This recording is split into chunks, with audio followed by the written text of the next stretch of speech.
नमस्कार, राम राम। आप देख रहे हैं नागौर न्यूज 21। आज हमारे साथ में है भारतीय किसान यूनियन मानवता के अध्यक्ष सुशील जी रियाड़, और आज हम किसानों के महत्वपूर्ण मुद्दे पे चर्चा करने जा रहे हैं।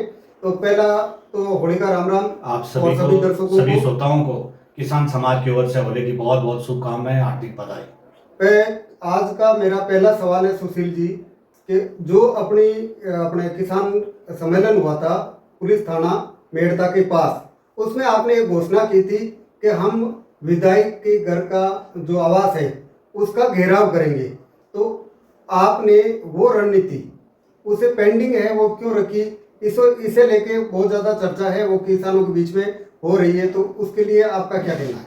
जब 30 दिसंबर को किसान महापंचायत हुई थी जी, तो उसमें सभी जो एक पादुपुर सेंटर जो एमएलए ने लिखित में देके सरकार से बंद करवाया था जी, तो किसानों में आक्रोश था कि भाई एमएलए इस प्रकार से अगर किसान विरोधी कार्य करेंगे हाँ तो ये अच्छी बात नहीं है क्षेत्र और आने वाले समय के लिए भी। जी, तो जनता ने फैसला किया कि हम विधायक साहब का घर का घेराव करेंगे और उनको ये बताएंगे कि वो सेंटर वापस चालू करो जी, लेकिन क्षेत्र के प्रबुद्ध जन और जानकार लोगों ने जब बात की तो उन्होंने कहा कि जो सन 2025 और 26 का जो एक राज्य का वित्तीय वर्ष होता है, बजट का महत्वपूर्ण सत्र आ रहा है विधानसभा का, तो आप इतने महत्वपूर्ण सत्र में अगर विधायक का विरोध करते हैं तो हो सकता है कि किसानों को नुकसान हो।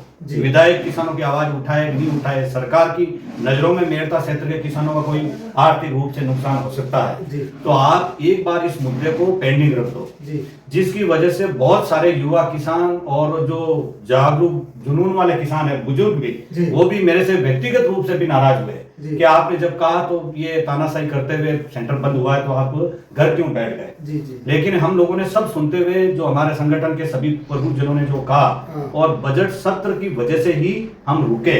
लेकिन दुर्भाग्य ये रहा कि मेड़ता एमएलए ने एक बार भी राजस्थान के बजट सत्र में जो महत्वपूर्ण सत्र था किसानों का आर्थिक रूप से योजनाओं के लिए एक भी बात नहीं उठाई। ना तो उन्हें फसल बीमा क्लेम 2023 की जो आपत्तियां हैं, लेकिन उन्होंने तो जो कल होली के दिन उन्होंने प्रेस कॉन्फ्रेंस की थी होली की शुभकामना देने के लिए, तो उसमें उन्होंने कहा कि जो पिछला बीमा क्लेम आया वो 125 करोड़ का है।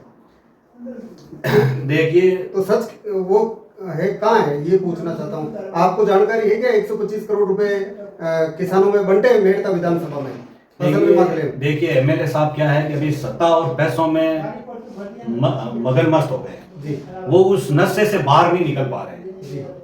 सत्ता आदमी को जब दोहरी सत्ता हो, डबल इंजन की उनकी सरकार पार्टी की है, और वो पैसों में सत्ता और पैसों में इतने मगन हो गए कि सत्य असत्य का उनको ज्ञात ही नहीं है। जो ये मेड़ता 100% किसानों पे डिपेंड है और वो खुद बोलते हैं कि मैं मजदूर किसान का बेटा हूँ, लेकिन किसानों की एक भी बात विधानसभा में न रखी। मैं 125 करोड़ का भी आपके आंकड़े से जवाब दूंगा, लेकिन हमारे प्रबुद्धजनों और मेड़ता क्षेत्र के किसानों की उम्मीद थी कि मेड़ता एमएलए साहब 13 पटवार हल्के जो मूंग फसल पे आपत्तियां हैं मेड़ता की, 4 रिया क्षेत्र की, उन 17 आपत्तियों पे विधानसभा में क्वेश्चन सवाल जवाब करेंगे। मेड़ता पुष्कर मेड़ता राज जो रेलवे लाइन निकल रही है, जब लाडपुरा जो अजमेर जिले की सटावा क्षेत्र जो लास्ट पंचायत है, एक ही खेत के 2 डीएलसी रेट है। अजमेर जिले की 3,70,000 प्रति बीघा और नागौर क्षेत्र के उसी खेत के उसी किसान का आधा खेत की रेट है 28,000 रुपए। हाँ, डीएलसी रेट। ये मुद्दा सरकार का विधानसभा में एमएलए किसानों का रखेंगे। एक जो डांगावास और चुंडिया गांव के किसानों को जो उनका मैप बना है लाइन, उससे रेलवे लाइन के नक्शे से उनको तकलीफ है, वो मुद्दा रखेंगे। उसके अलावा किसानों पे जो केस लगाए शांतिपूर्व आंदोलन में, तो वो केसों के लिए भी बात उठाएंगे, मुकदमों के लिए। एक सरकारी एमएसपी पे जो खरीद है उसका समय पे हो और क्वांटिटी 40 क्विंटल की जाए। इतने महत्वपूर्ण ये मुद्दे हम लोगों को और सभी क्षेत्र के लोगों को लगा कि बजट सत्र में हमारे विधायक साहब उठाएंगे, लेकिन दुर्भाग्य देखिए हमारा और इस क्षेत्र के किसानों का कि एमएलए ने बात रखी, ऐसा नहीं उनका नंबर नहीं लगा विधानसभा में। उनका 3 से 4 बार कम से कम, क्यों खेतीबाड़ी का सीजन था, मैं ज्यादा तो ध्यान नहीं सुन पाया उनका, लेकिन 3-4 बार तो उनका बोलने का उनको समय मिला है। और जो एक बजट सत्र में राजस्थान सहित हर क्षेत्र को कुछ न कुछ सरकार अलॉट करती है, उसमें कुछ मेड़ता को भी अलॉट किया, जैसे जसनगर बाईपास है, रिया को नगर पालिका बनाया, उसके साथ कृषि मंडी की घोषणा की। तो इनके लिए भी ये तो एक सरकार का रूल हुआ है, सबको देते हैं। फिर भी मैं मेरी ओर से, किसानों की ओर से एमएलए साहब को धन्यवाद देता हूं कि आपने ये काम करवाए। लेकिन इस क्षेत्र और के हमारा किसानों, हमारा दुर्भाग्य है, हमने ऐसे एक विधायक को चुनकर भेजा, जी। जो किसानों का बेटा और मजदूर का बेटा कहते हुए काम उल्टे कर रहा है, एक भी मुद्दा नहीं उठाया। अब रही बात, और वहीं देखिए अजय जी किलक ने जो डेगाना के विधायक है 3 बार मेड़ता के किसानों के मुद्दे उठाए कि फसल बीमा क्लेम आपत्तियां कब हटाओगे, कब दोगे, किसानों के मुकदमे जब आपने वार्ता शांतिपूर्ण होने के बाद जबरदस्ती क्यों लगाया, उसको मुख्यमंत्री से निवेदन किया कि आप मुकदमे वापस लीजिए। उसी के साथ और देखिए, जब ये बोलते हैं कि मैं अम्बेडकर साहब की वजह से संविधान से वहां पहुंचा हूं, तो मैं एमएलए साहब से निवेदन करना चाहता हूं, ये देश अम्बेडकर साहब के सिद्धांतों से चलेगा। ये देश भगत सिंह की कुर्बानी जो एमएलए साहब ने जो अखबार में दिलाया है, कुछ लोग गुमराह कर रहे हैं किसानों को। तो एमएलए साहब मैं आपको कहना चाहता हूं, आपने एक तो झूठी रिपोर्ट अखबार में छपाई है। अब उन्होंने विधानसभा नियम 295 के तहत प्रश्न दिया, मतलब उन्होंने मांग की है कि एक तो फसल बीमा क्लेम की, इसके साथ ही कुछ लोगों के गुमराह करने के कारण जो किसान हैं वो पुलिस थानों के चक्कर काट रहे हैं, ऐसा उन्होंने अखबार जो दैनिक नवज्योति है उस अखबार में आया है। देखो मैं बोल रहा हूँ, यही तो बोल रहा हूँ कि एमएलए साहब सत्ता और पैसों में अंधे हो गए हैं, उनको सत्य और असत्य का पता ही नहीं है, अपने कौन है उनको ये भी भूल गए हो। किसान एमएलए साहब के हैं लेकिन किसानों को भूल गए। सत्य यह है कि एमएलए साहब ने विधानसभा में 4 बार उनका नंबर लगा, पूरा सत्र बजट सत्र में एक बार भी किसानों का मुद्दा नहीं हुआ। अगर इस मुद्दा उठाया तो आप वीडियो रिकॉर्डिंग भेजिए, सबके वीडियो रिकॉर्डिंग, इनके क्यों नहीं है? अगर उनके और कोई है कि मैंने लिखित में दिया तो आप कागज बताइए। उनके पास कुछ नहीं मिलेगा, बिल्कुल झूठ बोल रहे हैं। विधानसभा के पटल पे किसानों की जो मैंने 4 मुद्दे बताए, 500 मुद्दे, एक भी विधानसभा पटल पे इन्होंने नहीं रखे। दूसरी बात कि अजय जी किलक ने 3 बार मेरता विधानसभा के मुद्दे उठाए, जो डेगाना के विधायक होते हुए। अनूपगढ़ से विधायक है, ऐसी सीट से है वो अनूपगढ़, वहां के विधायक महोदय ने फसल बीमा का मजबूती से, इतना मजबूती से उठाया कि जो उद्योग मंत्री है के बिश्नोई साहब, वो जवाब तक नहीं दे पाए, जवाब तक नहीं पाए। इतने अनूपगढ़ के ऐसी विधायक ने मजबूती से विधायक बीमा फसल बीमा क्लेम का मुद्दा उठाया। लेकिन मेरता के विधायक ने इनकी कतनी और करनी अब जनता समझ गई है, ये झूठ के पुलिंदे हैं, बोलते कुछ और है, करते कुछ और है। हमने तो हमारे बुद्धिजीवियों की बात मानकर बजट सत्र को देखते हुए हमने अपने लोगों से नाराजगी मोल ली कि आप गिराव क्यों नहीं कर रहे हो, आप अपनी बात पे अटल क्यों नहीं हो। जब सर उस बात को रोका, हमने गालियां सुन के भी अपने आदमियों से नाराजगी झेल के भी बजट सत्र के लिए हमने उम्मीदें की थी, लेकिन वो काम नहीं हुआ।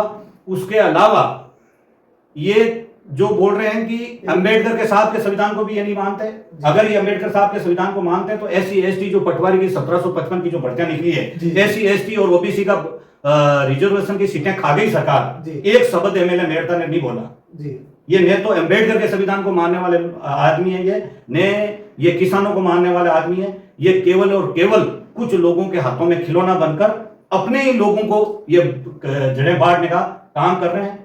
ये 125 करोड़ जो फसल बीमा क्लेम बताया है कल विधायक साहब ने प्रेस कॉन्फ्रेंस पे, उसमें कितनी सच्चाई है? देखो ये तो पूरे, अब एमएलए साहब तो क्या है, कुछ भी बोल सकते हैं, उनको मेरे हिसाब से आइडिया नहीं है, या वो सत्ता और पैसों की में मगन हो गए, नशे में बोल रहे हैं। 2023 खरीफ का जो मेरता का ये डेटा है मेरे पास, जो कंपनी के जो रिकॉर्डेड है, कंपनी ने कितना दिया है ये मैं आपके सामने बताता हूँ। मेरता को मिला है 32 करोड़ 46 लाख, केवल मेरता सिटी। और रिया को मिला है 38 करोड़ 90 लाख, यानी कि टोटल जो खरीफ 2023 का 71 करोड़ 36 लाख रुपए मिला है खरीफ का, तो 125 करोड़, ठीक है। और जो रबी का है वो 11 करोड़ 12 लाख रुपए, उसमें 11 करोड़ 12 लाख में मेरता को मिला है आपके, मेरता को मिला है 3 करोड़ 73 लाख और रिया को मिला 7 करोड़ 39 लाख। टोटल हो गए आपके 80 करोड़ हुए, नहीं, टोटल हो गए 82 करोड़ 48 लाख। ये दोनों सीजनों का मिलाकर क्लेम मिला है, कंपनी ने दिया है। अब एमएलए साहब ये 125 करोड़ रुपए बाकी वाले कहां गए, ये अब एमएलए साहब बता सकते हैं कि अभी मेरता के किसानों को जो 82 करोड़ 36 लाख रुपए का क्लेम मिला है, अब ऊपर के जो पैसे हैं 40-50 करोड़, ये पैसे कहां गए, ये एमएलए साहब को अब जवाब देना है। और अब आगे की आपकी रणनीति क्या रहेगी, आप क्या करने जा रहे हैं? किसान संगठन है वो, आगे क्या रणनीति रहेगी किसान? देखो एमएलए साहब के तो अब भटक गए, उनको विधानसभा में नए विधायक बने, उनको पता नहीं है कौन अपने है कौन पराया है, क्या करना चाहिए, विधायक के दायित्व क्या होते हैं, कर्तव्य क्या होते हैं। विधायक जो मेड़ता के 2,82,000 मतदाताओं के विधायक है, 5 लाख आबादी के वो विधायक है जी। वो लोगों को बोलते हैं, अखबार में जैसे दिया है, कुछ लोग गुमराह कर रहे जी। हैं। उनको पता होना चाहिए कि देश के 7 लाख किसानों ने अपनी कुर्बानी देके इसको आजाद जी। करवाया। अंबेडकर साहब ने भी अपनी सब कुछ लगा के संविधान लिखा जी। और आने वाली कौम के लिए उनको नया देश को आजादी में नया अपना हक और अधिकार दिला गए। जी। और ये मेड़ता जो मीराबाई ने जेर पीकर भी अमृत बना दिया। जी।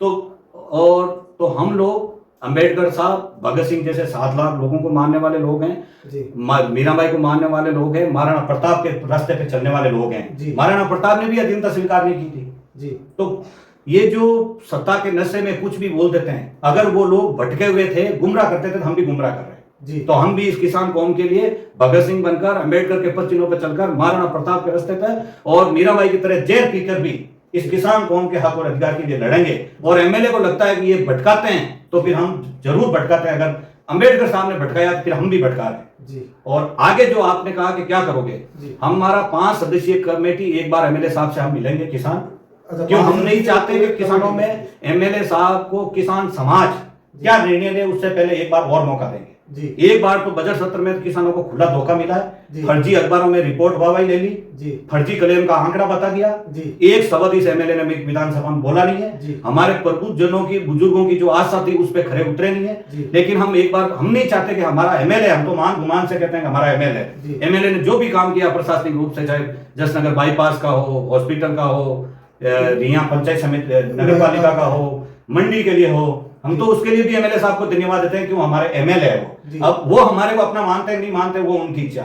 हम टकराव नहीं चाहते, हम इस क्षेत्र का, किसान के, राजस्थान का नेतृत्व मेड़ता करे, उसमें एमएलए भी हमारे अग्रणी भूमिका में रहे और सकारात्मक सोच के साथ रहे, सबको साथ में लेके चले। लेकिन अगर उनकी बुद्धि में ये घुस गया कीड़ा कि मैं तो तानाशाही करूंगा और हिटलरशाही से राज करना चाहूंगा, आपस में लोगों को एक दूसरे को गिराओ, बढ़ाओ, लड़ाओ, झगड़ाओ और उसके चक्कर में पैसा और सत्ता के नशे में चूर होकर काम करूंगा, तो ये किसान समाज, हमारा यूनियन का नाम मानवता है, हम इंसान के रूप के लिए लड़ रहे हैं और आगे हमारा 5 सदस्यीय कमेटी समय लेकर एमएलए साहब से मिलेंगे। एमएलए साहब से सकारात्मक हम उनसे एक बार और देख लेते हैं कि अगर वो सकारात्मक किसानों के प्रति है, उनके मुद्दों को सकारात्मक रूप से रखते हैं, सबको साथ में लेके चलते हैं और फिर भी अगर वो नहीं मानते हैं तो फिर किसान समाज मेड़ता का बैठेगा। अगर डेगाना का विधायक किसानों का मुद्दा उठा सकता है मेड़ता का, अगर अनूपगढ़ के ऐसे विधायक अगर किसानों का फसल बीमा का मुद्दा उठा सकते हैं तो मेड़ता का एमएलए को उठाना था। ये नहीं जानबूझ के नहीं उठाया और गुमराह करने की झूठ ऐसा मेड़ता में नहीं चलेगा। एमएलए साहब को सच्चाई और ईमानदारी से किसानों के साथ आना पड़ेगा और 5 सदस्यीय कमेटी अगर सकारात्मक रूप से एमएलए साहब ने जवाब नहीं दिया या हमारे से मुलाकात में जो भी कमेटी तय करेगी, फिर मेड़ता किसान समाज बैठेगा। कोई संगठन या 1-2 की बात नहीं है, किसान समाज इकट्ठे होकर जो पुराने फैसले होते थे उस हिसाब से राजस्थान में एक नई विचारधारा उत्पन्न करेंगे जो किसान समाज का नहीं, वो आदमी किसान समाज के न तो गांव में जाने देंगे, न घरों में जाने देंगे, न उससे कोई सामाजिक सरोकार रखेंगे। लेकिन ये समाज तय करेगा, मैं कोई तय करने वाला नहीं हूँ। एक बार हमारा 5 सदस्यीय कमेटी एमएलए साहब से मिले। तो ये थे सुशील जी, और जो अभी आपको बता रहे थे फसल बीमा। एक सुशील जी, मेरा सवाल है कि कुछ उम्मीद बढ़ी है कि फसल बीमा क्लेम है वो जल्द किसानों को मिलेगा? देखो, विधानसभा सत्र में जो अजय जी ने उठाया, अनूपगढ़ के जो हमारे एसी बहन ने विधायक ने उठाया, सरकार को जो मेड़ता के 23 की 13 पटवार हल्के मूंग फसल पे आपत्तियां लगाई है, 4 रिया क्षेत्र के लगाई है। 17 का जो पटवार हल्कों का जो पैसा है मूंग फसल का, वो सरकार और कंपनी को जग मरा के देना पड़ेगा। आप विश्वास रखिए, ये क्लेम किसी भी हल्क में क्यों, ये उसने आपत्ति लगेगी, ये कहीं न कहीं तो फैसला उनको करना ही पड़ेगा। मैंने आपको पहले भी एक बार वीडियो में आपके माध्यम से बताया था कि हमारी जो मजबूती है वो टेबल तक भी लाने की आई है संगठन में, उनको बैठा कर पेन से फैसला करने की नहीं आई है। उसमें कुछ बात तक हमारे एमएलए बन गए, तो एमएलए साहब को भी अब जोड़ेंगे अगर ये किसानों के लिए कुछ करना चाहते हैं तो। और कुछ सरकारी अधिकारी और जो सरकार मिली हुई है उसकी वजह से फैसला नहीं हो रहा, लेकिन अब की बार जो हमारा संयुक्त किसान मोर्चा पूरे भारत के जो किसान है उन सबको बुलाएंगे। सरकार को जग मरा के 17 प्रकार हल्कों को पेमेंट देना पड़ेगा। उसका कारण है उनकी रिपोर्टिंग सही है। पटवारी सरकार का था, कंपनी का प्रतिनिधि सरकार का था, फिर रिपोर्टों पे आपत्तियां कैसे लगा दी? किसान ने क्या किया? ना तो क्रॉप कटिंग किसान ने की, ना रिपोर्ट किसान ने बनाई। जी। कंपनी का एक प्रतिनिधि, सरकार का पटवारी, दोनों ने रिपोर्टें भेजी और कंपनी ने उन पे आपत्तियां लगा दी। जी। तो भाई इसमें किसान का क्या दोष है? ये तो कुल मिला के तानाशाही भाई का हाँ, कंपनी इस करेगी। प्रकार से तानाशाही नहीं चलेगी। अब इनके लिए किसान पहले हमारे विधायक महोदय को देखते हैं, उसके बाद जब इकट्ठा होगी तो सरकार, और बाकी आप क्लेम के लिए निश्चिंत रहिए। 17 पटवार हलकों में 2023 की रिपोर्टें बराबर ओके है और 100% क्लेम आएगा, चाहे समय लगेगा, आप लेकिन निश्चिंत रहो। जी, तो धन्यवाद सुशील जी नागौर न्यूज 21 के साथ जुड़ने के लिए, और राम राम। होली का राम राम।